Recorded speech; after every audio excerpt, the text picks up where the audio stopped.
Et Julien retourna le corps de Chloé. Ne bouge pas. Reste appuyé contre le mur. Comme ça? N'enlève rien. Je vais te prendre comme ça. D'accord. Allez-y doucement. Très doucement, beau-frère. Aucune explication, aucune justification n'était nécessaire. Ils avaient fait leur choix. Bonjour et bienvenue sur Les Voix du Cœur. L'histoire d'aujourd'hui est celle, à la fois tendre et brûlante, d'un beau-frère veuf et de sa belle-sœur divorcée. Commençons sans plus tarder. N'oubliez pas de vous abonner et de laisser un pouce bleu. Julien se dirigeait une fois de plus vers la maison de sa belle famille. Comme chaque week-end, il préférait le salon tranquille de sa belle-mère à son propre appartement vide. Voilà déjà 4 ans que sa femme l'avait quitté. Les membres de sa belle famille continuaient de l'appeler beau-frère, et lui-même se comportait toujours comme un membre de la famille. Même après la disparition de sa femme, il n'était pas devenu un gendre solitaire, mais simplement resté le mari de leur fille aînée. Ce jour-là encore, il ouvrit la porte d'entrée, un panier de fruits qu'il savait que sa belle-mère aimait à la main. « Bonjour belle maman, c'est moi. » La maison était silencieuse. Mais en traversant le salon pour se diriger vers la cuisine, il y trouva une femme, debout, tenant tranquillement une tasse. C'était Chloé, la sœur cadette de sa femme, revenue vivre chez sa mère après son divorce. « Oh, beau-frère, vous êtes là ?» dit-elle avec un sourire un peu gêné. Julien détourna brièvement le regard. Elle était bien plus mince qu'avant, et avec son cardigan gris foncé et ses cheveux attachés, elle paraissait étrangement plus mature. Maman est partie voir des amis au club de bridge. Elle ne devrait pas tarder. Un court silence s'installa. Ils s'étaient souvent croisés, mais c'était la première fois qu'ils se retrouvaient seuls dans la maison. Chloé lava sa tasse, l'essuya et dit « Vous n'avez pas changé, beau-frère. Apporter des fruits, ouvrir la porte et entrer. Parfois, j'ai l'impression que ma sœur est encore vivante. » À ces mots, Julien ne répondit rien. Il ferma simplement les yeux et ravala un soupir. Chloé le regarda furtivement. Son dos était toujours aussi large, solide, comme s'il portait seul tout le poids du monde. Pourquoi? Depuis quelque temps, elle commençait à le voir de plus en plus comme un homme. Chloé secoua la tête. C'était un sentiment interdit, un sentiment qu'elle ne pourrait jamais exprimer. Pourtant, ses yeux commençaient déjà à le suivre. La belle-mère appela pour dire qu'elle avait retrouvé une amie et qu'elle dînerait avec elle. Reste donc avec Chloé. Et toi, Julien, tu restes bien dîner ce soir. Julien accepta volontiers, mais au moment où son regard croisa celui de Chloé, ils détournèrent tous deux les yeux, un peu mal à l'aise. Dans le salon, seule la lumière vacillante de la télévision éclairait la pièce. Julien lava les fruits qu'il avait apportés et les disposa sur une assiette, tandis que Chloé posa silencieusement 2 tasses de thé sur la table basse. « On se retrouve seul, finalement, » dit Chloé en souriant. « Oui, ce n'est pas la première fois, mais ce soir, c'est étrangement plus calme. » dit Julien en s'asseyant tranquillement sur le canapé. Chloé s'apprêtait à s'asseoir loin de lui, mais elle attrapa machinalement la télécommande. À l'écran, un jeu télévisé bruyant passait, mais entre-régnait un silence d'une toute autre nature. « Vous êtes habitué à la solitude, beau-frère » demanda soudain Chloé. Julien réfléchit un instant. « J'essaie de m'y faire. Pour être honnête, j'ai parfois encore l'impression que je vais entendre la voix de ma femme en ouvrant la porte. » Chloé tourna lentement la tête vers Julien, qui laissait sa phrase en suspens. « Vous ne vous sentez pas seul dans ces moments-là » Cette question n'était pas anodine. Chloé elle-même était souvent submergée par cette même solitude ces derniers temps. Julien la regarda lentement. « À notre âge, je pense qu'il y a peu de gens qui ne se sentent jamais seuls. Et je vis mon Magidas et tes l'homme tes ados. » Un autre silence s'installa entre eux.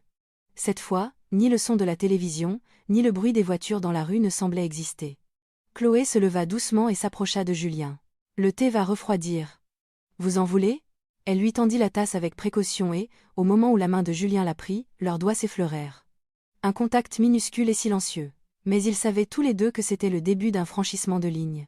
En lui donnant la tasse, Chloé retira sa main un peu plus lentement que nécessaire. Une infime hésitation. Mais ce court instant avait touché le cœur de Julien. Ils s'assirent et burent leur thé en silence, mais leurs regards se fuyaient et leur respiration se faisait plus courte. En reposant sa tasse, la main de Chloé effleura de nouveau le dos de la main de Julien. Cette fois, c'était clair. Chloé retira sa main comme si elle était surprise, mais une expression indéchiffrable se dessina sur son visage. « Pardon, je suis assise trop près ?» Sa voix était calme et prudente, mais ce n'était pas une parole de repli. Julien secoua la tête. « Non. C'est moi qui aurais dû faire plus attention. » Malgré ces mots, son regard ne parvenait pas à se détacher d'elle. Assise au bord du canapé, la tête légèrement baissée, Chloé demanda doucement « Est-ce que je vous mets mal à l'aise, beau-frère ?» Dans cette question, il y avait plus qu'une simple curiosité, un sentiment profond s'y cachait. Julien ne répondit pas, se contentant de la regarder. Elle était la sœur de sa femme. Elle vivait seule depuis quelque temps, et bien qu'elle fasse toujours semblant d'être forte, elle paraissait parfois si seule. Et à cet instant précis, elle le regardait droit dans les yeux. Chloé. Pour la première fois, Julien prononça son nom. Ni belle-sœur, ni madame, mais Chloé. À ce seul mot, les yeux de Chloé s'écarquillèrent, et elle accepta sans ciller ce que ce nom contenait. Cette nuit-là, un regard avait fait vaciller un cœur, et un cœur avait commencé à faire trembler une frontière. La belle-mère ne rentra pas de la nuit. Elle envoya un message pour dire qu'elle passait chez une amie et y dormirait. Chloé ne réagit pas en lisant le message. Julien, comme s'il avait attendu ce moment, resta assis dans le salon sans un mot, et Chloé s'installa silencieusement à côté de lui. Cette nuit-là, ils étaient seuls dans la maison. Sans un mot, une tension étrange flottait dans l'air. Une nuit si calme que l'on pouvait entendre jusqu'à leur respiration. Les lumières étaient tamisées, la télévision éteinte depuis longtemps. Chloé demanda prudemment, « Ma sœur vous manque, n'est-ce pas ?» Julien hocha lentement la tête. « Elle me manque. Mais maintenant, je ne pleure plus. » Ces mots étaient sincères. Et ils touchèrent Chloé encore plus profondément. Après un moment de silence, elle demanda avec une extrême précaution. « Alors, en ce moment même, vous pensez à elle ?» Julien leva la tête. Ses pupilles tremblaient. Ce tremblement n'était pas la fin d'une question, mais un regard qui cherchait une permission. Il dit doucement, « Non. En ce moment, je ne vois que toi. » À ces mots, l'expression de Chloé se brisa. Sans un mot, elle se leva du canapé et s'approcha lentement de Julien. Puis, elle posa sa tête sur son épaule. Julien prit une longue inspiration en sentant sa chaleur. C'était interdit. Une alarme résonnait dans sa tête. Mais sa main entourait déjà doucement le dos de la jeune femme. Chloé se redressa et le regarda dans les yeux. « En ce moment, je ne suis pas votre belle-sœur. Je suis juste une femme. » À peine eut-elle fini sa phrase qu'elle posa très lentement ses lèvres sur les siennes. Cette nuit-là, la chaleur de leur corps, leur respiration, le tremblement de leurs doigts et leurs hésitations se mêlèrent dans une nuit secrète, une nuit que personne ne connaîtrait jamais, et dont ils ne parleraient jamais à personne. Le matin arriva comme tous les autres. Le soleil était toujours aussi doux, et de la cuisine s'échappait le bruit discret de la cafetière. Chloé était assise à table, passant la main dans ses cheveux encore humides. Ses yeux trahissaient une fatigue de sommeil inachevé, et sur ses lèvres, un calme différent de la veille s'était posé. Un instant plus tard, Julien apparut. Comme d'habitude, chemise impeccable, démarche silencieuse. Aucune trace d'agitation sur son visage. « Bien dormi ?» demanda Chloé la première. « Oui, très bien. » « Et dit mon séparlavier, et dit mon sévier. » Une réponse courte. Ils se parlaient comme si rien ne s'était passé la nuit dernière. Mais eux seuls savaient. Un seul mot, un seul regard suffisait à raviver toutes les émotions. Julien s'assit à table et prit sa tasse de café. « Maman rentre aujourd'hui, c'est ça ?»« Oui, vers midi. » Même à ces mots, leurs expressions ne changèrent pas. Cette nuit était déjà devenue le souvenir d'une complicité qu'il fallait absolument cacher. Mais ce qui ne s'efface pas, c'est la chaleur d'une peau contre la sienne, et le souvenir d'un baiser sur les lèvres. En débarrassant la table, Chloé dit doucement, « Beau-frère, partez aujourd'hui. Quand maman rentrera, je lui expliquerai tout seul. » Julien hocha la tête, et se leva. Dans l'entrée, alors qu'il mettait ses chaussures, il se retourna prudemment. Chloé le regardait sans un mot. À cet instant, une émotion plus grande que les mots passa entre leurs regards. Ce n'était pas du regret, mais une acceptation. Et à partir de ce jour, ils décidèrent de ne plus en parler. Mais le souvenir de ce jour les secouait plus longuement, plus profondément que n'importe quelle parole. Après ce jour, Chloé essaya de réduire les moments où elle croisait son beau-frère. Elle s'arrangeait pour qu'il ne vienne que lorsque sa mère était là, et repoussait sans cesse les demandes de courses qu'il proposait. Julien, de son côté, semblait accepter silencieusement cette mise à distance. Il la saluait toujours avec son sourire tranquille, et même à table, il ne la regardait jamais trop longtemps. Mais cette façon de faire semblant de ne pas la voir était encore plus pesante. Chloé se sentait mal à l'aise. Surtout parce que c'était elle qui l'évitait. Pourquoi est-ce si compliqué? Si seulement tout s'était terminé cette nuit-là. Mais depuis, chaque soir, seule dans son lit, c'était la respiration de son beau-frère qui résonnait à ses oreilles, et la chaleur de son corps dans son dos était toujours présente, brûlante. Puis, un soir où sa mère était de sortie, ils se retrouvèrent par hasard dans l'entrée, incapables de trouver leurs mots. Ce fut Julien qui parla le premier. « Chloé, j'ai l'impression qu'on s'évite depuis ce jour-là. » Chloé ne dit rien. « Je ne pense pas que c'était une erreur. Mais si ce sentiment est devenu un fardeau pour toi, je suis désolée. » À ces mots, Chloé leva la tête. « Beau-frère, je ne pense pas non plus que c'était une erreur. C'est juste que, depuis, mes sentiments n'arrêtent pas de changer. Ce n'était pas une confession, mais une autre forme de mise à distance. Julien hocha doucement la tête. Et ce jour-là, sans que rien ne se passe, ils se tournèrent le dos et rentrèrent chacun dans leur chambre. Mais seuls les mots et les regards s'étaient éloignés. Le sentiment entre eux continuait de grandir dans le silence. Cette nuit-là, la belle-mère dormait de nouveau chez une amie. Chloé rangeait la cuisine, refaisait son lit, essayant de calmer son esprit par des gestes inutiles. Mais son cœur ne se calmait pas. Julien avait décidé de dormir dans la chambre d'Amy. Sa belle-mère avait une petite chambre pour les invités, et il y passait parfois du temps seul. Ce soir-là aussi, il entra tranquillement dans la chambre et ferma la porte. Mais entre cette chambre et celle de Chloé, il n'y avait qu'un mur. Sans se parler, il sentait que l'autre était éveillé. Chloé s'assit, le dos appuyé contre le mur. Elle retenait sa respiration, comme si elle avait peur que, de l'autre côté, son beau-frère entende les battements de son cœur. À cet instant, toc. Un léger bruit contre le mur. Surprise, Chloé leva la tête, puis, très lentement, très doucement, elle posa sa main contre le mur. Et de l'autre côté, elle sentit la présence d'une main, au même endroit. Pas un mot. Mais, séparés par le mur, ils se sentaient. Juste par ce contact, leur cœur avait traversé la cloison. Chloé ferma les yeux un instant. Une chaleur, un frémissement silencieux qui approchait comme une respiration. Ce n'était clairement pas un avertissement de ne pas s'approcher, mais une réponse qui disait « Je le sens aussi ». Un instant plus tard, Chloé se leva doucement. Au moment d'ouvrir la porte, au bout du couloir, son regard croisa celui de Julien.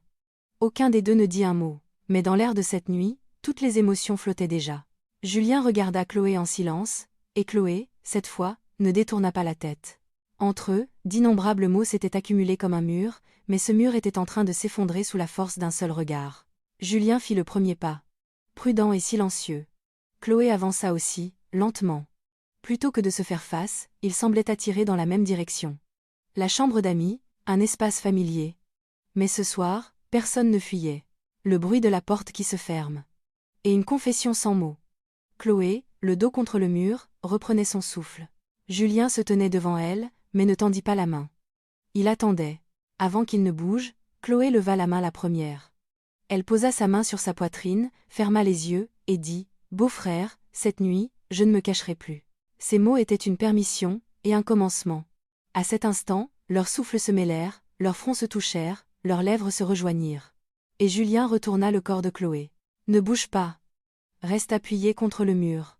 Elle Cosbé ? Comme ça ? N'enlève rien. Je vais te prendre comme ça. D'accord. Allez-y doucement. Très doucement, beau-frère. » Aucune explication, aucune justification n'était nécessaire. Ils avaient fait leur choix. Belle-sœur et beau-frère. Ils avaient oublié jusqu'à ces appellations, tant ils s'enlaçaient avec une passion brûlante et silencieuse. Cette nuit-là, il n'y eut ni larmes, ni rire. Seulement un silence profond, où, sans pouvoir prononcer leur nom, ils appelèrent leur cœur d'innombrables fois. Le soleil filtrait doucement à travers les rideaux. Dehors, on entendait faiblement le chant des moineaux. Chloé ouvrit les yeux. Un plafond inconnu, un air inconnu. Mais étrangement, elle ne se sentait ni anxieuse, ni mal à l'aise. Elle regarda à côté d'elle. Julien dormait encore. Son visage, qui paraissait plus doux que d'habitude, les rides au coin de ses yeux endormis, et sa respiration à peine perceptible, tout cela ébranlait doucement le cœur de Chloé. Était-ce du regret ? De la culpabilité ? Non. Chloé ferma lentement les yeux. Toutes les sensations, toutes les émotions de cette nuit étaient encore en elle. Au contraire, pour la première fois, elle sentait une chaleur monter du plus profond de son cœur. Julien ouvrit lentement les yeux. Leurs regards se croisèrent et ils se fixèrent sans un mot. Nul besoin de parler pour comprendre. Il n'y avait plus de retour en arrière possible. « Beau-frère » appela doucement Chloé. Julien secoua la tête. « Ne m'appelle plus comme ça. Ce mot me semble si distant. » Chloé sourit légèrement et hocha la tête. « D'accord. Alors, comment devrais-je vous appeler ?» Pour toute réponse, il tendit la main et caressa les cheveux de Chloé. Elle ferma les yeux. Cette caresse était la chaleur d'une personne avec qui il n'y avait plus aucune distance. Ce matin-là, ils restèrent longtemps au lit. Dehors, le soleil continuait de briller doucement, et dans sa lumière, ils se regardaient, sans un mot, mais avec un sentiment clair et partagé. Après ce jour, ils devinrent extrêmement prudents. Ils ne se regardaient plus longuement dans les yeux, et quand la mère était là, ils réduisaient même le temps d'un simple bonjour. Chloé préparait les repas comme à son habitude, et Julien s'asseyait à table en silence, comme toujours. En surface, une routine parfaitement normale entre un beau-frère et sa belle-sœur. Mais dès que leurs regards se croisaient, toute cette normalité vacillait silencieusement. Un contact fortuit des mains dans la cuisine, un croisement au bout du couloir, la nuit, le moindre bruit venant de la chambre de l'autre, tout ravivait sans cesse ce sentiment qu'il devait cacher. Cette nuit-là, sa mère devait dormir chez des amis.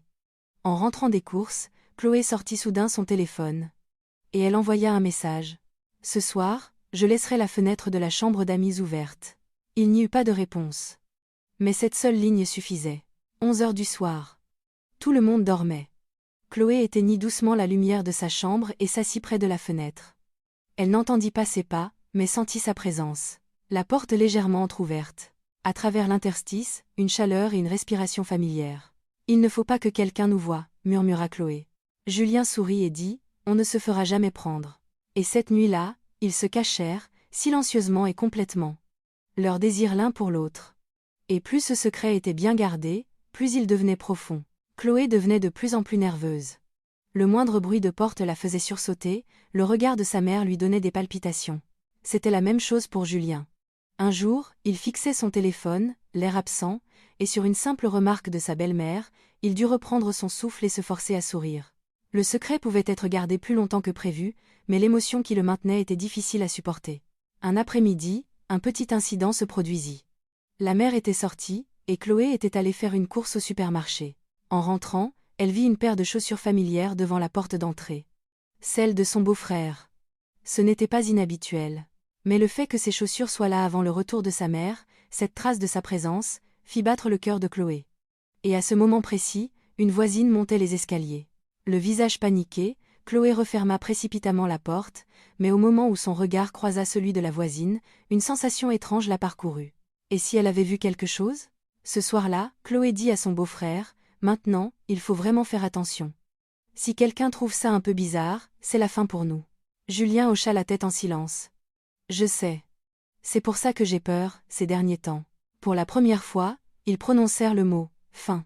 Ce mot signifiait qu'ils étaient déjà allés trop loin. Et cette fissure, peut-être, ne pourrait plus être arrêtée. Le printemps arrivait. Un vent tiède s'infiltrait par les fenêtres, et le soleil s'attardait dans tous les coins de la maison. Chloé rangeait tranquillement les couvertures. Elle entendit sa mère l'appeler, mais ne répondit pas. Un instant plus tard, la porte d'entrée s'ouvrit. C'était Julien. Son visage affichait le même sourire qu'avant, mais son regard était différent. Chloé hocha doucement la tête. Un salut sans parole, où il n'y avait plus aucune attente. C'est ainsi que, sans se dire un dernier adieu, ils échangèrent un regard de compréhension mutuelle. Cette nuit-là, seule face à sa fenêtre, Chloé se demanda, était-ce de l'amour ? Ou une illusion née de la solitude ? Mais aucune interprétation n'était nécessaire. C'était sincère. Un amour court, brûlant, et qui ne devait jamais être découvert. Un amour silencieux, chacun porte en soi, toute sa vie, un sentiment qu'il doit cacher. Pour que ce sentiment ne devienne pas une faute, il faut un jour le laisser devenir un souvenir. Toutes les amours n'ont pas de fin, mais certaines amours restent les plus longues dans le cœur. À leur place, auriez-vous choisi ce sentiment ? Ou auriez-vous gardé vos distances dès le début ? L'amour peut-être un sentiment qu'il faut parfois cacher, et parfois laisser partir. Et vous, quel est votre regard sur la relation de ces deux personnes ?